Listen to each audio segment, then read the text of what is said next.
Hello students and my dear friends, I'm Dr. Shalini Shukla and today is 13th of May 2021, Thursday. Inspiration of the day is sometimes the best way to be happy is to learn to let go of things you tried hard to hold on to that are no longer good for you. In today's discussion, we are going to cover these articles. So let's start with article number 1 given on page number 1. IIP shoots up on low base, retail inflation eases.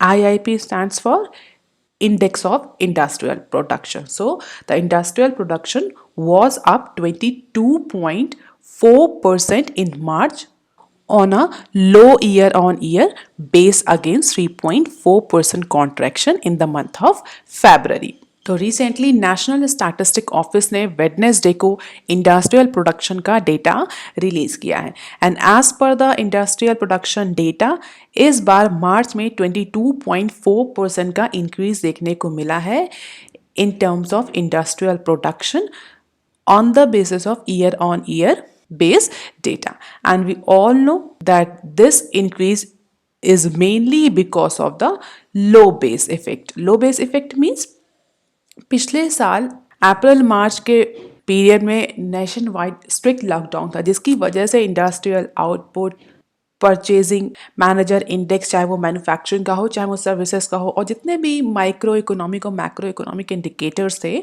वो अपनी lowest stage पर थे. तो definitely उस समय lockdown था. उस data को अगर हम आज के डेटा से कंपेयर कर रहे हैं, इस पर्टिकुलर ईयर के डेटा से कंपेयर करेंगे तो लो बेस इफेक्ट दिखेगा क्योंकि वो पिछले साल के कंपैरिजन में इस बार का डेटा हमें ज़्यादा इंक्रीज दिखेगा.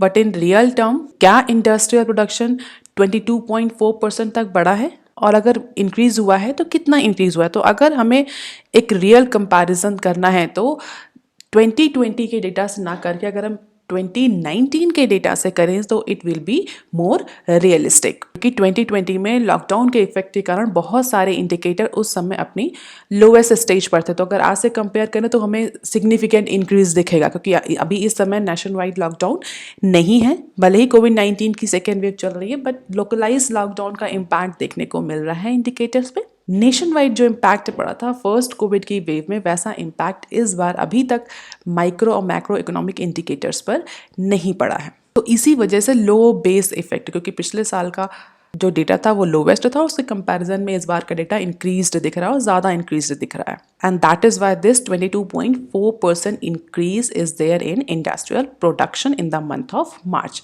अगर रिटेल इन्फ्लेशन की बात करें हम तो पिछले 3 मंथ्स के कंपैरिजन में अप्रैल के मंथ में जो रिटेल इन्फ्लेशन है वो थोड़ी सी ईज आउट हुई है. बट एक्सपर्ट्स का ये कहना है कि जो अप्रैल के मंथ में हमें जो रिटेल इन्फ्लेशन ईज आउट दिख रही है ये पैटर्न आगे कंटिन्यू रहने वाला नहीं है क्योंकि अप्रैल के और मार्च के मंथ में लोकलाइज लॉकडाउन स्टार्ट हो गए हैं और उन लोकलाइज लॉकडाउन का जो इम्पैक्ट है वो इन्फ्लेशन पर ज़रूर पड़ेगा और economist has caution that price will increase and that will dimming the prospect of policy rate reduction by Monetary Policy Committee of RBI. तो ऐसा नहीं है कि ये जो रिटेल इन्फ्लेशन है ये अप्रैल के मंथ में अगर हमें लो दिख रही है पिछले 3 महीने के कंपैरिजन में तो ये आगे भी यही पैटर्न फॉलो होगा. आगे इकोनॉमिस्ट का कहना है कि इन्फ्लेशन बढ़ेगी और इन्फ्लेशन बढ़ने की वजह से जो आरबीआई के पास विंडो है पॉलिसी रेट को कट करने की, मार्केट में मनी ज़्यादा सप्लाई करने की, उस रेट में रिडक्शन करने के जो प्रोस्पेक्ट है आरबीआई के पास, जो विंडो है वो डिक्रीज होगी आरबीआई के लिए. On the other hand, rising global commodity prices are expected to add to the inflationary pressure in India as well. तो जो global commodities के प्राइस इंटरनेशनल मार्केट में बढ़ रहे हैं उसका भी inflationary pressure इंडिया पर पड़ेगा. On the other hand, अगर हम इंडस्ट्रियल ग्रोथ की बात करें तो ऐसा एंटिसिपेट किया जा रहा है कि मई के मंथ में इंडस्ट्रियल जो ग्रोथ है that will recede with economic activity increasingly getting disrupted across the country. तो rising commodity prices, recede industrial growth, localized lockdown, all these factors are actually going to further increase the inflation in India. तो जो अभी data दिख रहा है national statistic office में कि अप्रैल के मंथ में रिटेल इन्फ्लेशन कुछ ईज आउट हुई है, that particular pattern is not going to be longer. Inflation based on CPI moderated to 4.29% in April from a 4-month high of 5.52% in the previous month. तो जो ministry of statistics and programme implementation का data था जिसमें 5.52% तक की inflation थी मार्च के month में, वो अब 4.29 तक आ गई है। और अगर अप्रैल मंथ की इन्फ्लेशन देखें लास्ट ईयर की, तो लास्ट ईयर जब पैंडमिक की फर्स्ट वेव थी और नेशन वाइज लॉकडाउन था, उस समय retail inflation stood at 7.22%, and that was because of supply side disruption, जो कि नेशन वाइज लॉकडाउन की वजह से हुआ था। सप्लाई इंश्योर नहीं हो पा रही थी, तो उस समय रिटेल इन्फ्लेशन काफ़ी हाई थी। और जो मॉनेटरी पॉलिसी कमेटी का टारगेट है 4% ±2% का, वो भी ब्रीच हो गया था। बट अगर हम इस पर्टिकुलर अप्रैल मंथ की बात करें तो हम देख सकते हैं कि easily this particular retail inflation within the range of medium term inflation target, that is 4 ±2।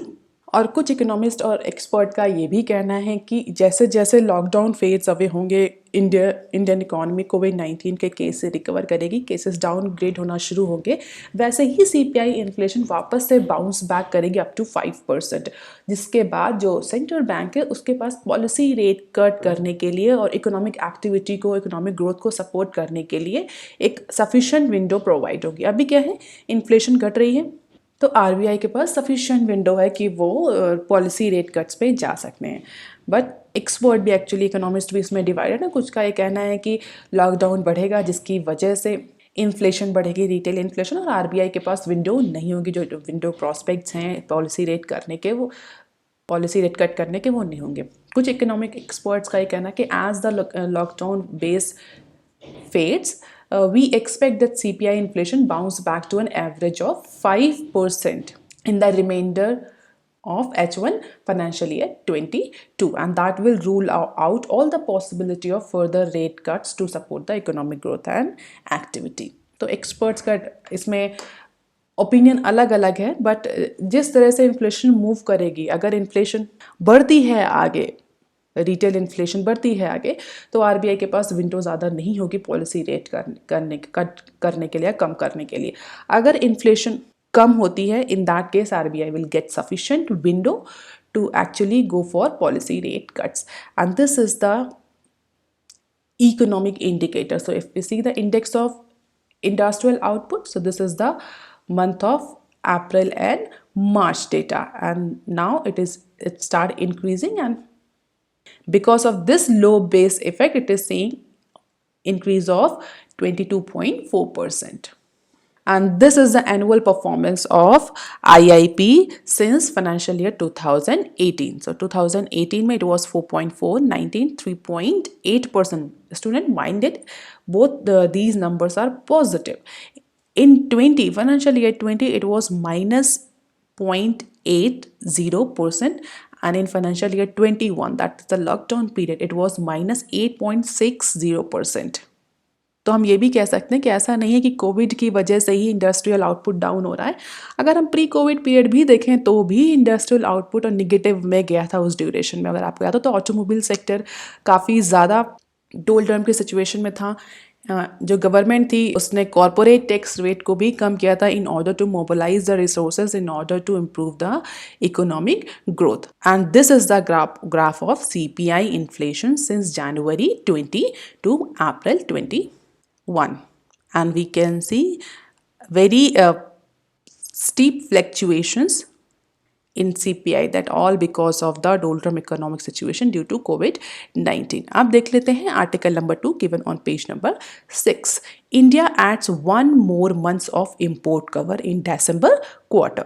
Reserve Bank of India ने अभी half yearly report publish करी है on foreign exchange management Wednesday को, और उस रिपोर्ट में जो डेटा दिया हुआ है उसके अकॉर्डिंग इस बार इंडिया का जो इम्पोर्ट कवर है वो इम्प्रूव हुआ है 18.6 months at the end of December 2020, जो कि सितंबर 2020 में 17.1 मंथ्स तक का था। ये डेटा क्या इंडिकेट कर रहा है? 18.6 मंथ और 17.1 मंथ। इसकी मीनिंग क्या है बेसिकली? अगर हम कहें बहुत सिंपल टर्म में, तो इंडिया के पास जितना भी फॉरेन एक्सचेंज रिजर्व है इस समय करंटली दिसंबर 2020 तक इंडिया के पास जितना भी फॉरेन एक्सचेंज रिजर्व है वो इंडिया के 18.6 मंथ तक के इंपोर्ट बिल को कवर करने के लिए सफिशिएंट है, जो कि सितंबर तक केवल 17.1 मंथ के इंपोर्ट बिल को कवर करने के लिए सफिशिएंट था। इट मीन्स 6 महीने के ड्यूरेशन में इंडिया ने 1 महीने का इंपोर्ट कवर के बराबर फॉरेन एक्सचेंज रिजर्व कलेक्ट किया है। बहुत सिंपल टर्म में ये।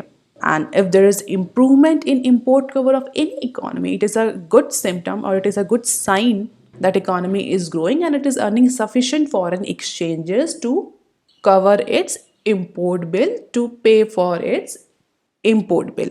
और याद होगा आपको जब इंडिया में लिबरलाइजेशन, प्राइवेटाइजेशन और ग्लोबलाइजेशन लाया गया था, तो आप मुझे कमेंट सेक्शन में लिखकर बताइए उस समय इंडिया के पास कितने दिन का इंपोर्ट कवर बचा था अपने इंपोर्ट्स के बिल को पे करने के लिए। और उसी के बाद इंडिया ने एलपीजी रिफॉर्म्स अडॉप्ट किया था। तो कमेंट सेक्शन में मुझे लिखकर जरूर बताइएगा। तो as per the recent data released by RBI, India's import cover increased by 1 month in December 2020 quarter instead of economic lockdown during that financial year.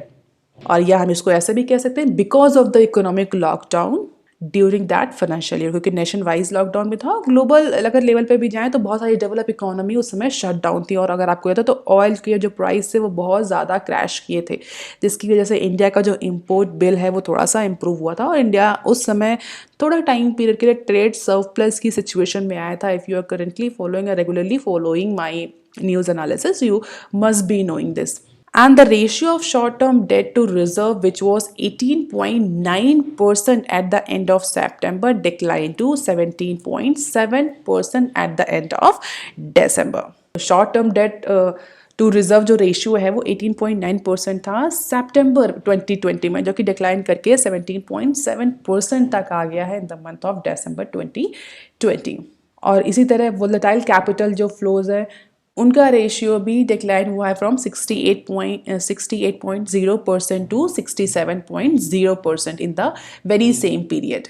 और अगर गोल्ड रिजर्व की बात करें तो at the end of March 2021 RBI held 695.31 metric tons of gold, जिसमें से 403.01 metric ton जो gold है वो ओवरसीज बैंक्स में या ओवरसीज जो इंटरनेशनल ऑर्गेनाइजेशंस हैं उनमें सेटलमेंट के लिए या रिजर्व के लिए इंडिया ने रिजर्व कर रखा है। अप्रॉक्सीमेटली 292.30 टन का जो गोल्ड है that is held domestically.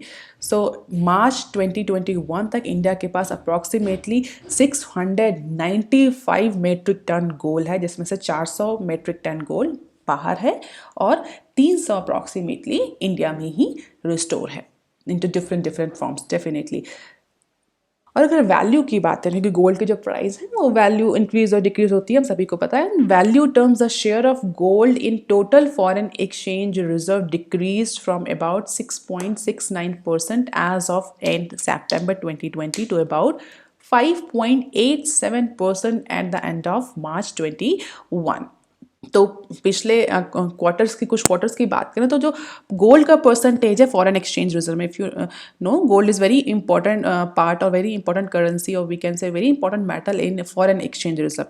Apart from it India, आप मुझे कमेंट सेक्शन में लिखकर बताइए इंडिया का फॉरेन एक्सचेंज और किन किन फॉर्म्स में रखा जाता है। गोल्ड तो एक बहुत इंपॉर्टेंट पार्ट है, इसके अलावा और कौन कौन सी करेंसी हैं जिसके फॉर्म में इंडिया अपना गोल्ड रिजर्व, अपना फॉरेन एक्सचेंज रिजर्व रखता है। Gold is one, and comment section में लिखकर आप मुझे अदर फॉर्म्स के भी नाम बताएंगे कि अदर किसी करेंसी के फॉर्म में या किसी और रिसीट के फॉर्म में, किस फॉर्म में इंडिया अपना फॉरेन एक्सचेंज रिजर्व रखता है। तो अगर गोल्ड की बात करें तो गोल्ड का परसेंटेज पिछले कुछ क्वार्टर्स में फॉल किया है इंडिया के फॉरेन एक्सचेंज रिजर्व में instead of increase in foreign exchange reserve. तो फॉरेन एक्सचेंज रिजर्व तो इंडिया का बढ़ रहा है, बट अगर परसेंटेज ऑफ गोल्ड देखें कि कितना गोल्ड रखा है इंडिया ने, total share of gold in total foreign exchange reserve, that actually decrease from 6.69% to 5.82%। और during this period the foreign exchange reserve increase from $544.69 billion to $576.98 billion। Although answer जो मैंने अभी क्वेश्चन जो आपसे पूछा उसका आंसर आपके स्क्रीन पर दिया हुआ है, but you try to write it on comment section. Apart from gold, RBI maintain which other major currencies in foreign exchange. Or movement in foreign currency assets occur mainly because on the account of purchase and sale of foreign exchange by RBI. जो RBI sterilization का जो process करती है उससे RBI foreign exchange जो खरीदती है बेचती है as per the value of Indian rupee की वैल्यू को मेंटेन करने के लिए, रेगुलेट करने के लिए और बहुत सारी अदर मैक्रो इकोनॉमिक इंडिकेटर्स को रेगुलेट करने के लिए RBI time to time foreign exchange में इंटरवेंशन, फॉरेन एक्सचेंज मार्केट में इंटरवेंशन करती है बाय बाइंग और बाय सेलिंग द फॉरेक्स। तो एक तो वो सोर्स है आरबीआई के लिए फॉरेन एक्सचेंज का। Apart from it, income arising out of the deployment of the forex reserve, external aid receipts of central government, change on account of re-evaluation of the assets. So these are the few sources from where actually RBI earns the foreign exchange. तो ये कुछ ऐसे source हैं जहाँ से RBI foreign exchange earn करती है। एक तो सबसे इंपॉर्टेंट सोर्स जो खरीदती बेचती है फॉरेन एक्सचेंज मार्केट से RBI फॉरेन एक्सचेंज को, वो इसके बाद जो इनकम अराइज होती है, जो भी फॉरेन एक्सचेंज रिजर्व डिप्लॉयड है इंटरनेशनल एजेंसीज में, वहाँ से जो इनकम आती है। इंडिया जो रिसीट, सेंट्रल गवर्नमेंट जो रिसीट डिफरेंट गवर्नमेंट से, डिफरेंट इंटरनेशनल ऑर्गेनाइजेशन से लेता है, उससे भी फॉरेन एक्सचेंज रिजर्व जनरेट होता है। अपार्ट फ्रॉम इट जो असेट्स होते हैं उनकी वैल्यू में, जो इंटरनेशनल असेट्स हैं उनकी जो वैल्यू में चेंज होता है, उससे भी इंडिया के पास फॉरेन एक्सचेंज रिजर्व आता है। These are the primary sources of foreign exchange reserve in India. So these are the few key statistics that you can go through. Direct investment, portfolio investment, other investment, foreign exchange reserve, तो कितना है, liabilities क्या हैं, assets कितने हैं, and on the basis of it, what is the international investment position of India as of December 2020. तो अगर हम देखें assets के comparison में liabilities बहुत ज़्यादा हैं इंडिया की। ऐसा क्यों है ये कभी और डिस्कस करेंगे। मेनली अगर हम इसको बहुत अच्छे से आपको डिस्कस करके बताएं तो it is all because of the FDI. जो एफडीआई का that is in accounting terms it is actually considered as a loan. तो डेफिनेटली अभी वो असेट हमें दिख रहा है बट एक्चुअली वो लोन है जो इंडिया को आगे फ्यूचर में वापस करना है। दैट इज़ वाई असेट में तो हमें इंडिया कम दिख रहा है और लायबिलिटीज़ में ज़्यादा दिख रहा है। हालांकि अगर पिछले साल के कंपैरिजन की बात करें तो 2020 में हमारे असेट्स ज़्यादा तेज़ी से बढ़े हैं in comparison to the external liabilities. Liabilities उतनी तेज़ी से नहीं बढ़ी हैं जितनी तेज़ी से असेट्स बढ़े हैं। तो फॉरेन एक्सचेंज जो रिजर्व्स हैं वो ज़्यादा अच्छे बढ़े हैं और उसका बेसिक रीज़न यही है कि इंडिया ने पोर्टफोलियो इन्वेस्टमेंट और अदर सोर्सेज से अच्छी अर्निंग करी है। ऑल्दो फिर भी in comparison to liabilities we are falling short in terms of external assets. अब देख लेते हैं article number 3 given on page number 6. Cabinet okay rupees 18K crore PLI scheme for battery makers. तो India में lithium battery को promote करने के लिए गवर्नमेंट ने, यूनियन कैबिनेट ने वेडनेसडे को 18,000 करोड़ का plan, basically PLI scheme 18,000 crore की लॉन्च करी है in order to incentivise the battery maker to manufacture locally. So जो इंडिया की जो डिपेंडेंस है लिथियम आयन बैटरी को लेकर के अदर कंट्रीज़ पर, उसको रिड्यूस करने के लिए, जैसे कि इंडिया का जो इलेक्ट्रिक व्हीकल का अडॉप्शन इंडिया में इम्प्रूव हो सके, इलेक्ट्रिक व्हीकल को लेकर जो टारगेट सेट किया गया है वो अचीव हो सके। और इसके लिए बहुत ज़रूरी कि इंडिया की जो सेल्फ रिलायंस है लिथियम बैटरीज पर वो अच्छी हो। अगर आपको इलेक्ट्रॉनिक व्हीकल को प्रमोट करना है और सस्टेनेबल एनर्जी को, रिन्यूएबल एनर्जी को प्रमोट करना है, in that case you have to have a very good storage capacity. और उसी चैलेंज को ओवरकम करने के लिए यूनियन कैबिनेट ने 18,000 करोड़ का प्लान अप्रूव किया है। This was a department of heavy industry proposal which the government expect will create direct investment of 45,000 crore. And under the PLI scheme floated by central government, the cabinet in November 2020 had approved 18,000 crore for domestic manufacturing of advanced chemistry cell battery storage. In short, we call them ACC battery storage. और अगर हम अभी current ACC demand की बात करें तो India की जो मैक्सिमम डिमांड है कंट्री की ACC demand, that is being met through the imports. And because of this, nodal ministry proposed a national program on ACC battery storage to achieve manufacturing capacity of 50 gigawatts per hour and 5 gigawatts of niche ACC. सो जो ये proposal nodal minister ने दिया था, कौन सा nodal minister जो actually इस manufacturing और लिथियम बैटरी मैन्युफैक्चरिंग को देखती है, आप मुझे कमेंट सेक्शन में लिखकर बताइएगा। उसके प्रपोजल के बाद फाइनली कैबिनेट ने वेडनेसडे को 18,000 करोड़ की PLI स्कीम को अप्रूव कर दिया है। And in order to avail the facility of और इंसेंटिव अंडर PLI स्कीम, जो बेनिफिशियरी फर्म्स हैं they would have to achieve the domestic value addition of at least 25%। तो ऐसी बेनिफिशियरी फर्म्स जो आगे आने वाले 2 सालों में अप्रॉक्सीमेटली 225 करोड़ का इन्वेस्टमेंट पर गीगावाट करेंगी और एटलीस्ट 25% तक का डोमेस्टिक वैल्यू एडिशन करते हैं during manufacturing process into battery और सेल, वो एलिजिबल होंगी इंसेंटिव्स के लिए। और as per the expert or as per the officials, this particular PLI scheme is going to raise the 60% domestic value addition within 5 years. जिससे कि India की renewable energy programme को, इलेक्ट्रिक व्हीकल प्रोग्राम को बहुत ज़्यादा बूस्ट मिलेगा। आप देख लेते हैं some other news clip. Zydus Cadila to sell India animal health business for rupees 2,921 crore. So Cadila Healthcare, that is Zydus Cadila, is going to sell its wholly owned subsidiary, that is Zydus Animal Health and Investment, to a consortium that is led by multiple alternative assets management companies to nearly about 3,000 crore. तो जाइडा कैडिला ने Wednesday को इस particular deal के लिए announcement किया है, जो basically multiple company से जो कंसोर्शियम्स हैं अल्टरनेट इन्वेस्टमेंट मैनेजमेंट कंपनीज के, वो उसको खरीदेंगे।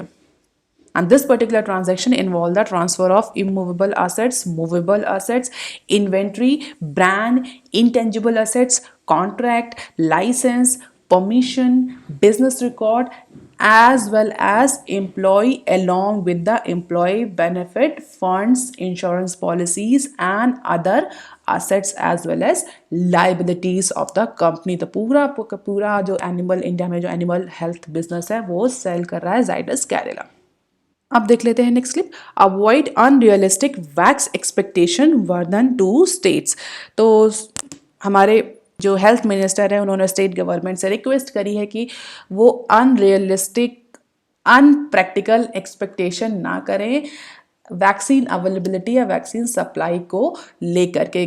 जो स्टेट गवर्नमेंट है they should understand that supply is limited, so they should not pressurise the centre government, and instead of pressurising the centre government, instead of going for unexpected और unrealistic expectation, states government को जो wastage है उसको reduce करना चाहिए, judicious use करना चाहिए जो भी डोजेस उनके पास इस समय हैं।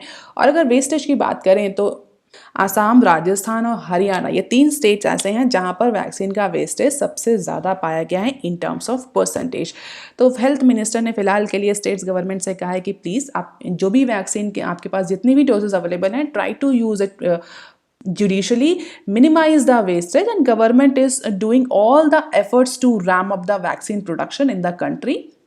और जो भी डिस्ट्रीब्यूशन हो रहा है वो साइंटिफिकली हो रहा है, किसी भी तरह का फेवरेटिज्म नहीं हो रहा है, क्योंकि बहुत सारे जो स्टेट गवर्नमेंट की जो अदर पॉलिटिकल पार्टीज हैं वो कंटिन्यूसली बीजेपी को और सेंट्रल गवर्नमेंट को एलिज कर रही हैं कि डिस्ट्रीब्यूशन के लिए सेंटर ब्लॉक कर रहा है, वैक्सीन डिस्ट्रीब्यूशन को, ऑक्सीजन डिस्ट्रीब्यूशन को अपने जो रूल्ड स्टेट्स हैं उनको भेज रहे हैं, जो एंटी रूलिंग पार्टी स्टेट्स हैं वहाँ पर वैक्सीन या ऑक्सीजन की अवेलेबिलिटी नहीं हो रही। तो हेल्थ मिनिस्टर ने फिलहाल के लिए स्टेट गवर्नमेंट को बोला है कि इस तरह के अनरियलिस्टिक एक्सपेक्टेशन और अनरियलिस्टिक एलिगेशंस में इन्वॉल्व ना हो, rather they should try to use the available vaccines judicially.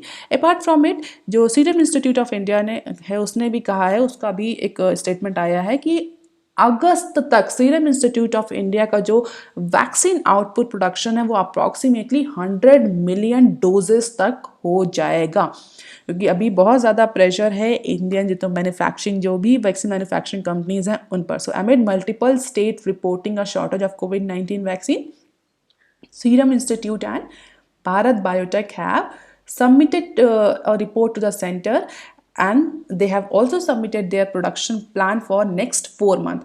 और उन्होंने सेंटर गवर्नमेंट को बताया है कि they are trying all the efforts to ramp up the vaccine production, और approximately 100 मिलियन तक अगस्त तक जो वैक्सीन प्रोडक्शन है वो इंक्रीज हो जाएगा। भारत बायोटेक 78 मिलियन तक वैक्सीन प्रोडक्शन की स्टेज पर पहुंच जाएगा अगस्त तक।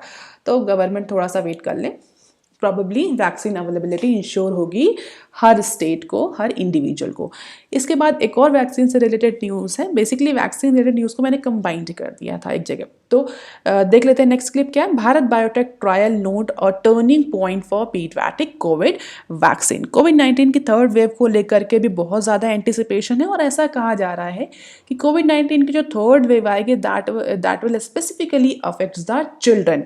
और अगर उस सिचुएशन की बात करें तो इंडिया के पास पीडियाट्रिक यानी बच्चों के लिए, चिल्ड्रन के लिए अभी वैक्सीन अवेलेबल नहीं है किसी भी तरह की। और रिसेंटली भारत बायोटेक ने अप्रूवल लिया था पीडियाट्रिक कोविड वैक्सीन की टेस्टिंग के लिए, और अब भारत बायोटेक कोवैक्सीन को पीडियाट्रिक कोवैक्सीन को टेस्ट करने की फेज़ 2 और फेज़ 3 क्लिनिकल ट्रायल्स के लिए अप्रूवल ले चुका है, जो कि अप्रॉक्सीमेटली 2 साल से 12 साल के बच्चों पर टेस्ट होगी। And as per the expert का कहना है this is going to be the crucial step to ensure the break in transmission. तो कोविड-19 की जो थर्ड वेव आने वाली है उसके लिए पहले से ही प्रिपरेशन करी जा रही है, क्योंकि ऐसा एंटिसिपेट है कि बच्चों पर इफेक्ट उसका ज़्यादा होगा। तो जो मैन्युफैक्चरिंग, वैक्सीन मैन्युफैक्चरिंग और डेवलपिंग कंपनीज हैं, दे आर एक्चुअली स्टार्टेड, और many of them has already tested and they are on their second or third phase of clinical trials of pediatric covid vax. So this is the crucial step. Bharat Biotech को permission मिल गई and go ahead की, and Bharat Biotech is now going to test the covid vaccine for 2 to 12 year children. और अगर approval मिलता है तो it will be a very or huge success and it will be a very important step to tackle the third wave of COVID-19. अगर potential demand बात करें कि कितनी डिमांड होगी, तो अप्रॉक्सीमेटली 700 से 800 मिलियन डोजेस की डिमांड होगी अगर वैक्सीन, पीडियाट्रिक वैक्सीन अप्रूव हो जाती हो और एडमिनिस्टर करी जाती है बच्चों में। और वायरोलॉजिस्ट का, एक्सपर्ट्स का ये कहना है कि ये एक बहुत इंपॉर्टेंट और की डिसीजन होगा, ब्रेक थ्रू स्टेप होगा in breaking the transmission of कोविड-19। बेसिकली इनएक्टिवेटेड वायरस की वैक्सीन की टेस्टिंग करी जा रही है, just like injectable polio and hepatitis A vaccine. अब देख लेते हैं next clip. IDBI to cap corporate exposure to rupees 500 crore. So with the exit from prompt corrective action framework, IDBI Bank is looking to disburse about 4,000 to 5,000 crore of corporate, predominantly mid-sized manufacturing unit in the current financial year. IDBI के privatisation के approval के बाद और prompt corrective actions के framework से इसके removal के बाद now IDBI is decreasing its exposure to corporate, और अप्रॉक्सीमेटली उसको लिमिट करके ₹500 करोड़ तक का कर देना है, ऐसा टारगेट सेट किया गया है। The focus will be on the sector such as steel, cement, pharma and chemical. तो चंकी एक्सपोजर्स को, चंकी कॉर्पोरेट एक्सपोजर्स को अवॉइड करने के लिए, कंपनी को, बैंक को रिवाइव करने के लिए now IDBI is going to reduce its corporate exposure. तो जो डिसबर्स्ड होंगे कॉर्पोरेट के लोन वो बेसिकली स्टील, सीमेंट, फार्मा और केमिकल सेक्टर से होंगे।